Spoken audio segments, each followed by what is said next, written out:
Pixel Sift is proudly supported by Murdoch University School of Arts, and they might have what you're looking for in a creative degree. If you're keen to learn more, have a look at murdoch.edu.au/arts to find out what they've got on offer.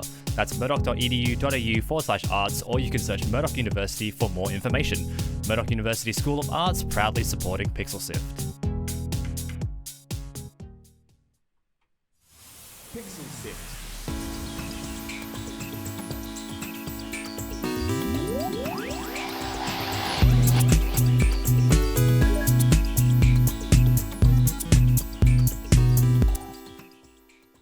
Hello and welcome to Pixel Sift, the show dedicated to indie games from around Australia and the world. My name is Mitch, and with me tonight is my co-host Sarah. Thanks for joining me.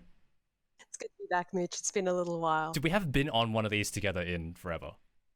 It's been ages since it's been the high school crew, which is pretty wild. But here we are, we're back again. That makes it sound real gross. Anyway, our guest this week is Kris Antoni from Toge Productions in Indonesia. Hey, Anthony. Oh, sorry. Hi. Hey, Kris. Thank you for having me. Thank you very much for joining us. And so Kris is here to talk about Coffee Talk, the very recently released game on many different platforms, including PS4 and Steam. But before we get to that, what are we taking a look at, Sarah? So today we're going to be taking a look at the fact that Sony has once again chosen to skip E3 this year, which is either going to be a really bad move for their PR department or potentially the greatest move for their PR department ever. But we'll have to see what happens. Yeah, it's either one or the other, so let's jump into it. Mitch, what's Discord? Discord is an online chat service that most gamers use. Incidentally, you can also use it to talk to us at pixelsift.com.au/Discord. Yeah, you can talk about episodes, you can talk about upcoming topics, you can probably even coerce Mitch into playing a game with you online. That's not going to happen. That is going to happen. You're doing it. I'm saying that's happening. Sorry. Yeah, well... Join Discord. You should grow your beard back. pixelsift.com.au/Discord. So Sony is going to be absent from E3 for the second year in a row, which is prompting some questions to the relevance of the big blown up spectacle that we all stay up for every year. And I know I do. The last few years, E3 has definitely been like the thing that, I'm excited to come home from work to. I'd jump on social media. I'd see what everyone's getting excited about. I'd pick the trailers that I personally wanted to see of the games that, I was most excited for, the things that had gotten announced that day. After I got home from my 8 hour, I'd be like, oh, what's come out? But when companies like Sony pull out, it really does make you think, is this really what the gaming industry needs? Or is this potentially something unnecessary? Or is it more a reflection on Sony, I suppose, like basically taking a step away from such an important event historically? I'm kind of with Sony a little bit on this one. I've found the egregiousness of E3 a bit annoying over the past couple of years. Like, it's just been like, oh, great, it's a massive festival and it's just a bunch of trailers which I'm going to see on YouTube later on that day, not at 3 a.m. on our time when, it's happening. And I don't really care what the CEOs have to say. I just want to see the latest cinematic trailer for Overwatch. That's pretty much all I want to see. Absolutely, but potentially, Sony, companies can also do that, irrespective of there being an E3 event. I definitely feel like E3 is a good way to pull a lot of stuff together, but we all know in the world of games and marketing, lining up your key dates for release and announcement can be crucial for the marketing campaigns of games and their future success. What's interesting is through Polygon, in a statement to Polygon, a Sony spokesperson said, after thorough evaluation, SIE has decided not to participate in E3 2020. So it's obviously not a decision that they've taken lightly at all. They say that we have great respect for the ESA as an organization, but we do not feel the vision of E3 2020 is the right venue for what we are focused on this year. We will build upon our global event strategy in 2020 by participating in hundreds of consumer events across the globe. Our focus is on making sure fans feel part of the PlayStation family and have access to play their favorite content.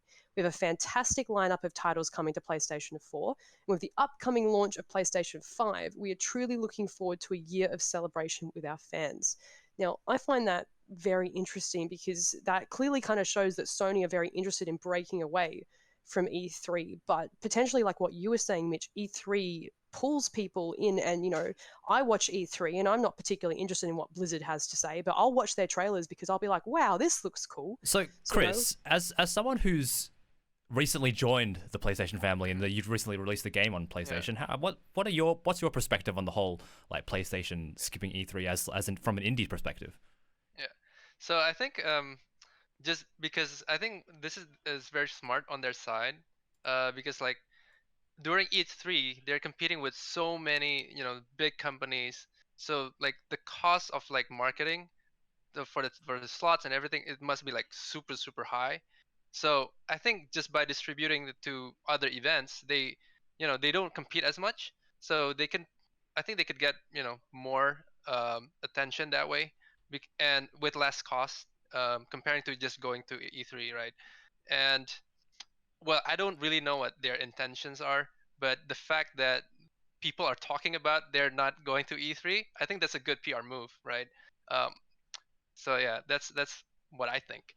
If Toge Productions was ever in the position to present at E3, is that something that you'd be excited to do, or would you be more like Sony in the sense that you wouldn't be in that kind of position? If I have to pay it myself, no, because it would be like very expensive. But if like a triple A or like a huge publisher is paying for me, then it's fine. I'll do it, right? But when we during like marketing events or like going to events, from the developer or like publisher's perspective, is that basically they're like calculating like how much cost I'm gonna spend versus like the number of people that are going to that the traffic that I'm gonna get from the event.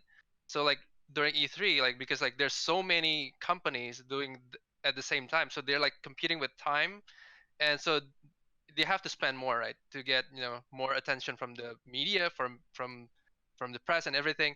So I think the cost has been like super super super, like it's climbing like crazy.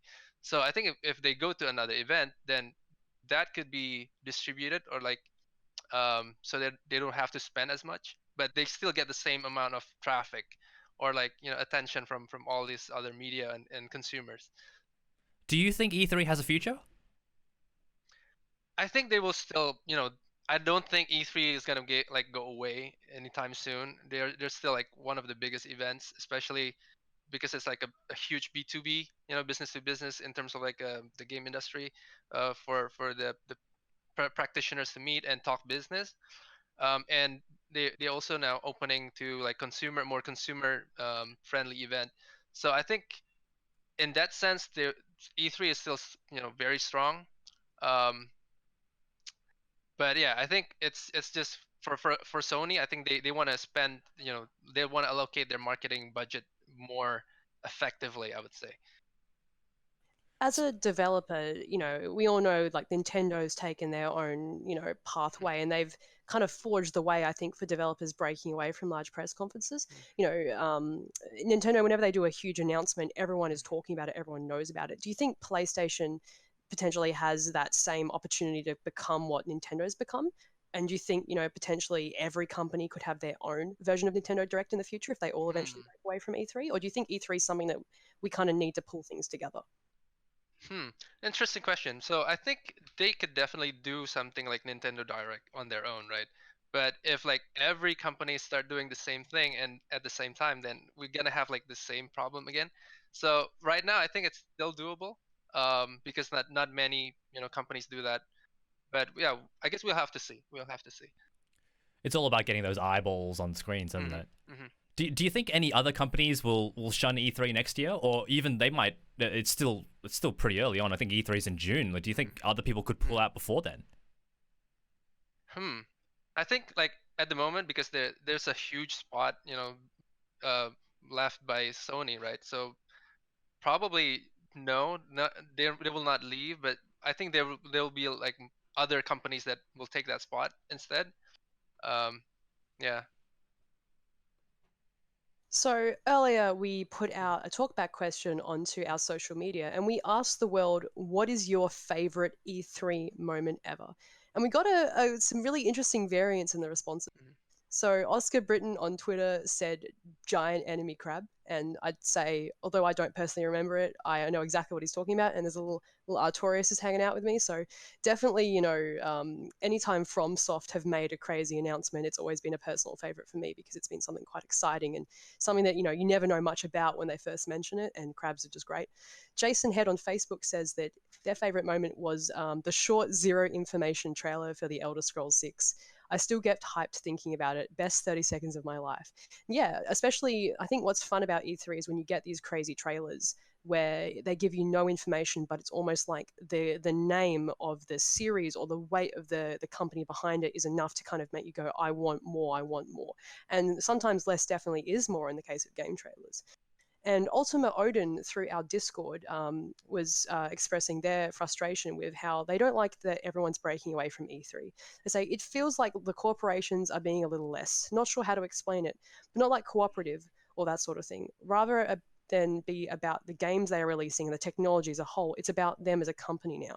Don't get me wrong, there's always a rivalry, but this just feels like, no, screw the industry, we are doing our own thing now. I know Nintendo semi-started the trend, but it just doesn't feel like a positive thing. And Sony's last solo thing sucked. I think there's definitely some weight in that because, E3 is an event that pulls companies together. And I think, when you're all rivals, but you have an event that kind of pulls yourself together, it gives you an opportunity to show what you have that is competition to everyone. And for the consumers and for stakeholders, it gives you an opportunity to see everything laid out on the table all at once, which I think can be very, very beneficial and very helpful. It does seem like that's the one thing a year where everybody kind of works together, even if it is to outdo each other. Absolutely. And I think there's something really positive in that because there's always been some friendly rivalry, maybe some not so friendly rivalry in things. But I think there is some weight in potentially not being a good thing if everyone eventually breaks away from E3. Cool. Well, I've officially gotten sick of E3 just talking about it, so I think I've had enough until June. But let's move right along to talk about Kris's game, Toge Productions, and Coffee Talk. Australia's best video game podcast. Subscribe to Pixel Sift on Apple Podcasts, Spotify, and wherever podcasts are found. So, we're joined today by Kris Antoni from Toge Productions to talk about the brand spanking new Coffee Talk. I think it came out just under yesterday, 48 hours ago.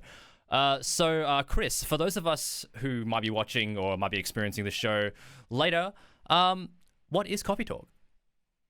So Coffee Talk is heart-to-heart, barista simulation game.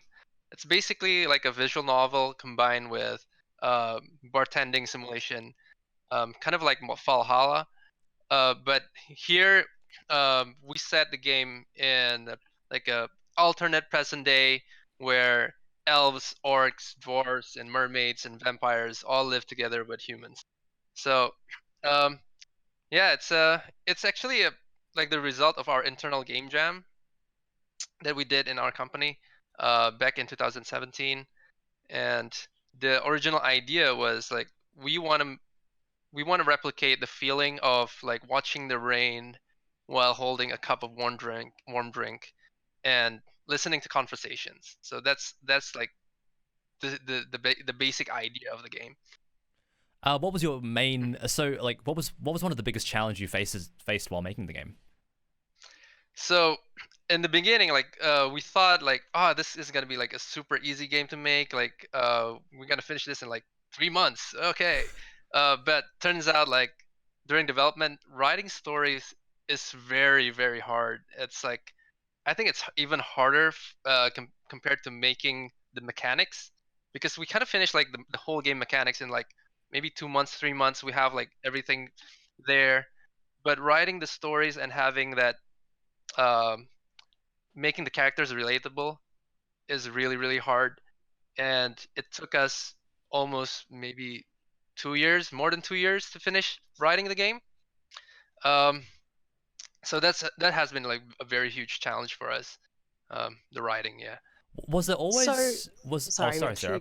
Was there always a plan to have the fantasy element? Because I'll admit when I was researching the game, I didn't quite realize there was a fantasy element until I started playing it, and I was like, oh, this is so much richer than I thought it was going to be. This is amazing. Like and I just thought, well, when was there always meant to be a fantasy element?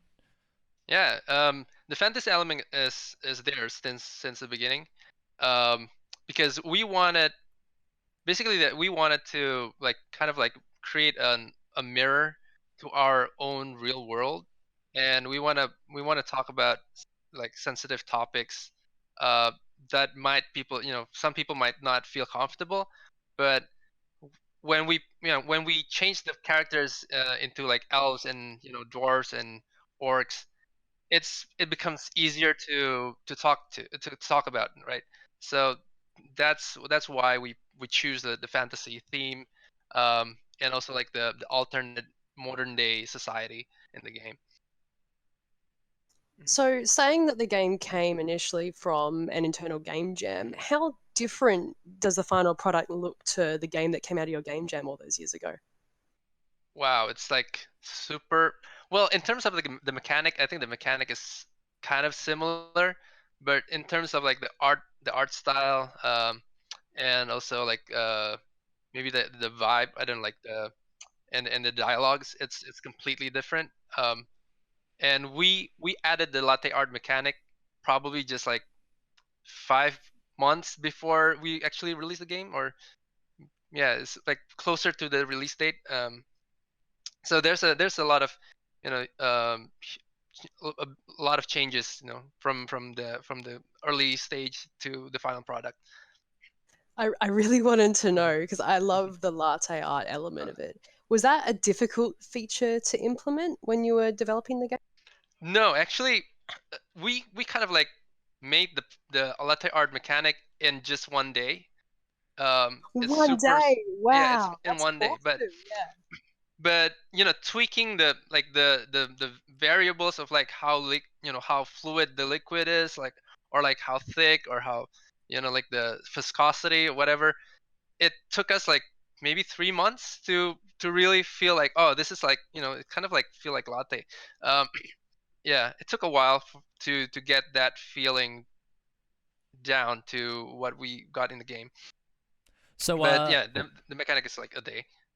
thanks for watching Pixel Sift. If you're joining us on one of our live platforms, we're talking to Kris Antoni about Toge Productions Coffee Talk. So speaking of Toge Productions, how long ago did the studio form? We basically we started in 2009. It was just me and a friend from uni, um, and making flash games in our bedroom. um, so that was 2009, and we decided to make it as like a real full-time job as a company in 2010. So I think it's been, yeah, more than 10 years now. Was that scary moving from let's say just making games at home Mhm. to making games as like a full company?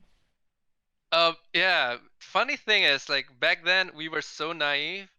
Uh, we didn't think much of it. Like, hey, making games is fun. Let's make a company. Okay, and then we registered it as a company, and then within our first year of being registered as a company, we found out like, oh, now we have to do corporate taxes, and we have to do like insurance. Oh, wow, okay. We didn't think about it before we registered, but yeah, and then we have to like learn a lot of things, on how to run a company, how to run a business, and especially in Indonesia there's a lot of like red tape that we have to do. uh, so yeah, we have to learn pretty fast, but I think it's been a very fun roller coaster ride. So, are the drinks in Coffee Talk all real, or did you have a bit of artistic liberty with some of them when you were developing it?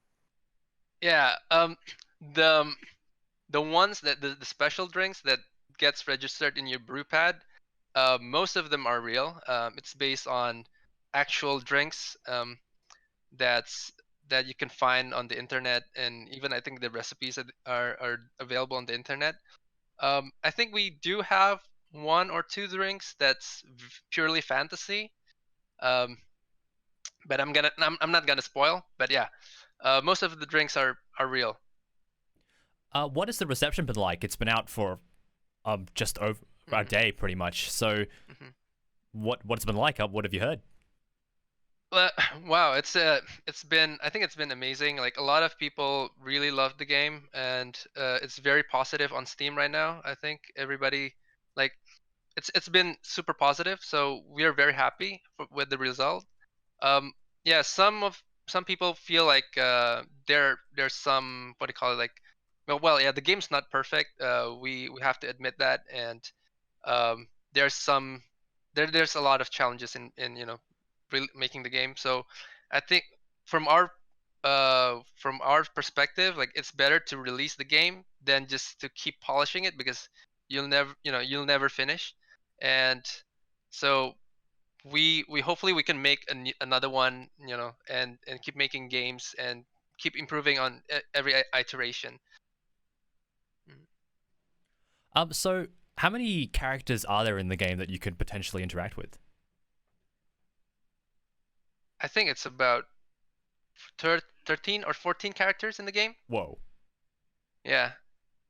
And funny story, like when we designed the characters, actually it's all based on real actual people in our company.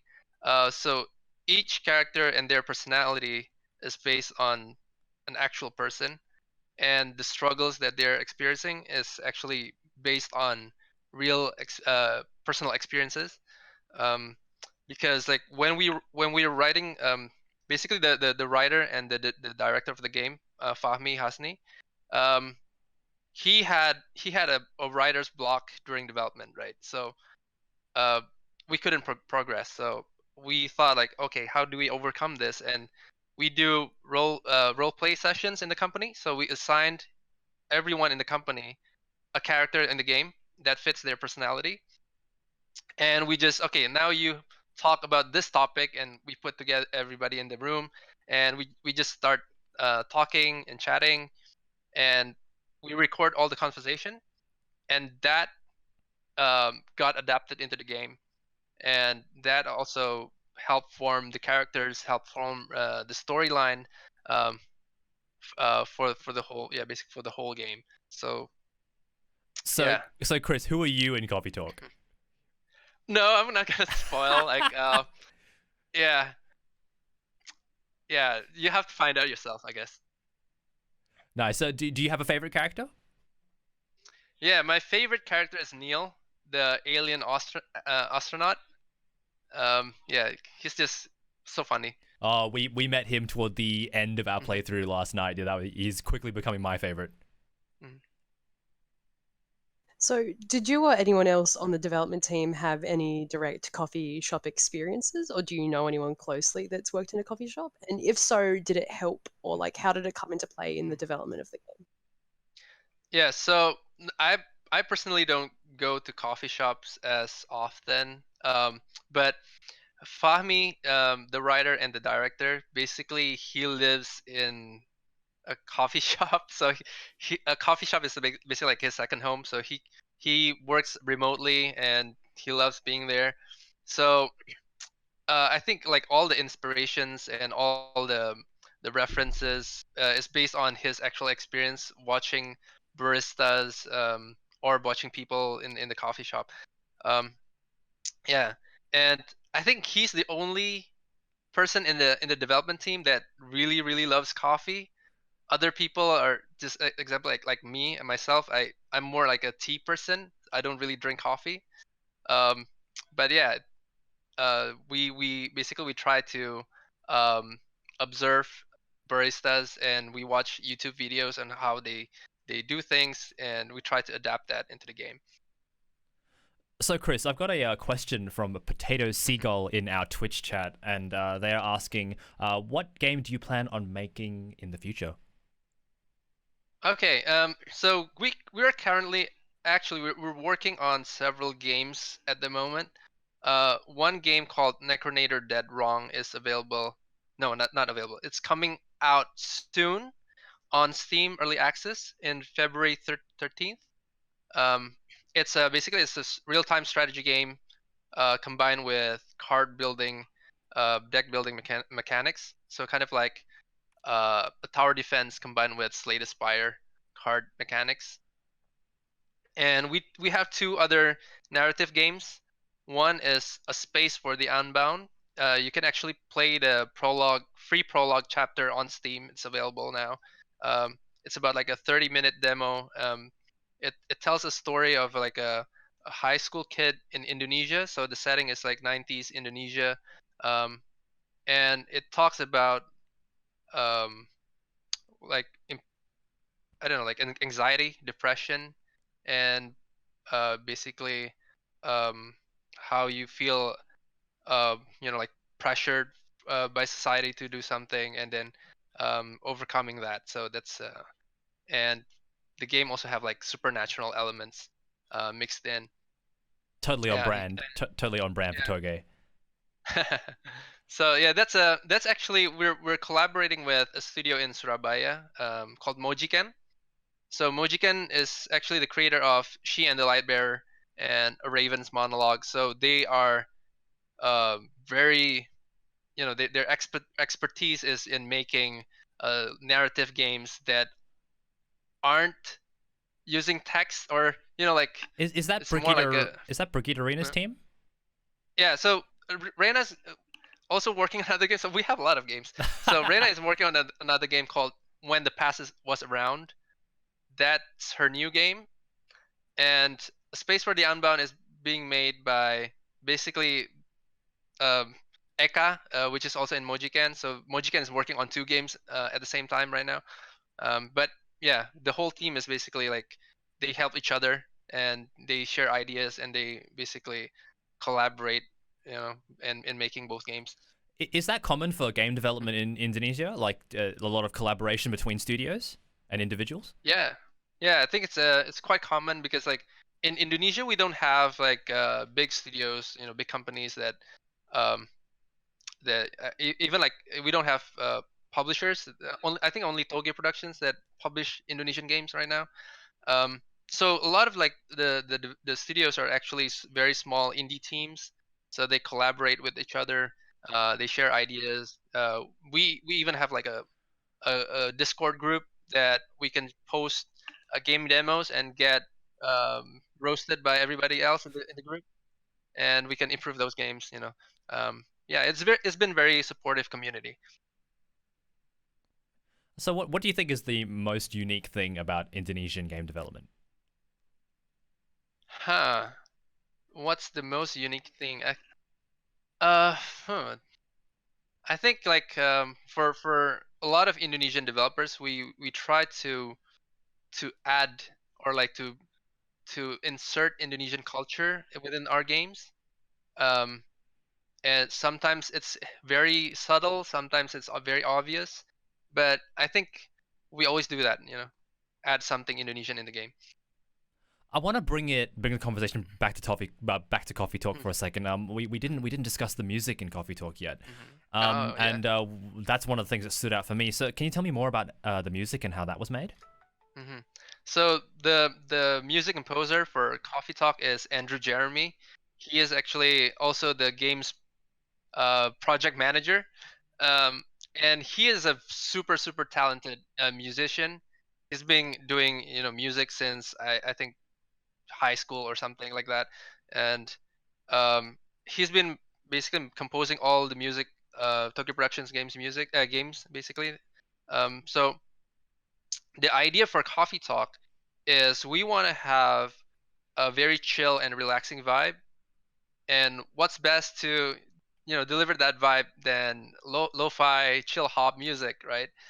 And so we gave Andrew a challenge, like, hey, you have to learn how to make lo-fi chill hop music within like a few weeks, and he pulled it off, like because he never made music like lo-fi before Coffee Talk. So basically like, hey Andrew, could you make this? Like, okay.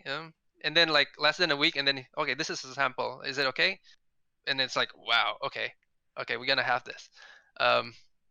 So the I don't know his process. I think he tries to listen to other lo-fi music like Chill Cow, I think, on YouTube, and just like keep listening, and then trying to observe or like absorb the elements. I guess. I just got one comment from a potato seagull and they say, "Okay, I'm getting it now," in our Twitch chat. So, one more player of Coffee Talk. So that's about all we've got time for today. Thank you very much for joining me, Kris. Thank you for having me. And thanks for joining me, Sarah. Thank you. It's been good to be back. Yeah, it has been great to be back. So if you want to find out more about Coffee Talk, you can find it on its itch.io page. You can search Coffee Talk, no space, _ on Twitter.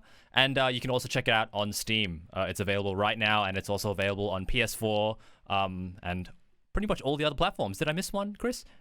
And Switch? Yeah, like Nintendo Switch, Yes. Xbox. Yeah, basically all of them. All of them. It's on everything. Go get it. No excuses. All right. Well, thank you very much for watching and listening to episode 139 of Pixel Sift. This episode was hosted by myself, Mitch Lowe, and Sarah. And thanks for joining me tonight, Sarah. Thank you for having me, Mitch. And Pixel Sift is produced by a team of people, Scott Quigg, Sarah Ireland, Fiona Bartholomaeus, myself, Mitchell Lowe, Daniel Ang, and our executive producer is Gianni Giovanni. He's actually on the video switcher at the moment, so if I look terrible today, it's his fault. So we wouldn't be able to make 139 episodes of Pixel Sift if we didn't have the support of Murdoch University, so go check them out and tell them we sent you. If you're keen to learn more about a great creative degree, head to murdoch.edu.au/arts. That's murdoch.edu.au/arts. So, as always, we'll be sticking links to everything we talked about up on the notes of our website, pixelsift.com.au. Yeah.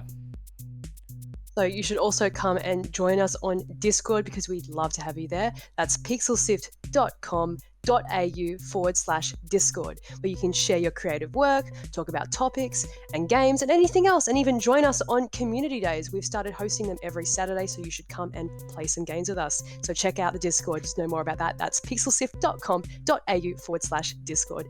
And also, if you like what we do, can we ask you a favor? We need your help to share the show. So tell a friend, subscribe your brothers and sisters, don't tell them, they'll be surprised, it'll be great, they'll love you for it. Start someone's journey into podcasts, because we know that gets scary sometimes and it's a bit tricky to get started, but once they're in, they'll love it, because let's face it, we're Australia's favorite gaming podcast, so of course anyone's gonna love it. But and so yeah, definitely give us a hand there. We really appreciate it. And what you can find on our website, you can find a very neat article put together by Gianni and Jason, our writing team, about the list of games that were released last year in 2019 from every Australian game that was released in 2019. And if we missed one, let us know. Our next episode will be on the 13th of February, but if you join us this time next week on the 6th, we'll be having a Pixel Sift Plays where we play some of the indie games we feature on our show. Thank you very much for joining me once again, Kris and Sarah. Thanks for having me. Thank you. All right, we'll catch you next time. Bye-bye. Bye.